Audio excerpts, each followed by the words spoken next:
ఉంటున్నాయి కదా, 60,000 దాటినోడు అందరూ తీసుకుంటున్నారు. మళ్ళీ గ్రీడింగ్ ఏంటో ఉండదు అట్లాగా. ఒక రకంగా 4,000 కూడా ఓన్లీ బీసీలకేనంటారా? లేదు లేదు, ఇప్పుడు ఆ మాట వింటుంటే 4,000 అందరికీ అన్నట్టే కనబడుతుంది.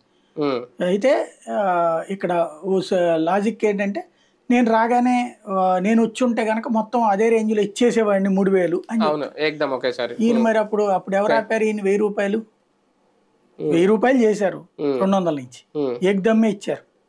మరి 2,000 చివరి దాకా ఎందుకు ఆగారు?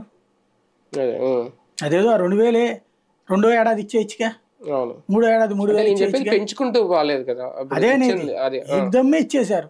ఇప్పుడు కూడా ఫస్ట్ ఇయర్ ఇచ్చేస్తారు. అప్పుడు ఫస్ట్ ఇయర్ ఇచ్చేసి లాస్ట్ ఇయర్ దాకా పెంచకపోవడం వల్లనే పబ్లిక్ లో ఇక ఇంతకంటే ఎక్కువ ఇస్తాడని జగన్ నమ్మారు.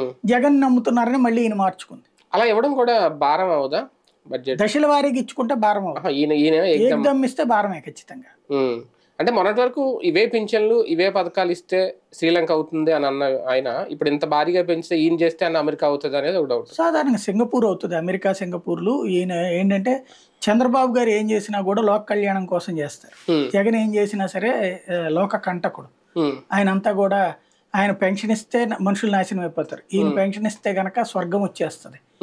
ఆయన గనక వసతులు కల్పించారంటే, అంటే స్కూల్ బాగు చేశారంటే గనక దేవుడు, ఈయన గనక స్కూల్ బాగు చేశారంటే దెయ్యం. అంటే మొత్తం 10 సంవత్సరాలు 10 ప్రకటించారు నిన్న బీసీలకు సంబంధించి. ఆ 10 మధ్యలో అన్న మాట అంటే ఇటువంటి ప్రశ్నలు రేజ్ అవుతాయేమోనేమో.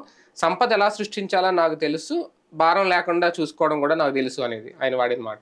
సహజంగా ఈ మాట ఇప్పటికీ నా చిన్నప్పటి నుంచి అంటానే ఉన్నారు. మరి ఆయన సంపద సృష్టించింది ఏంటో తెలియదు. వెంటనే హైదరాబాద్ చెప్తారు.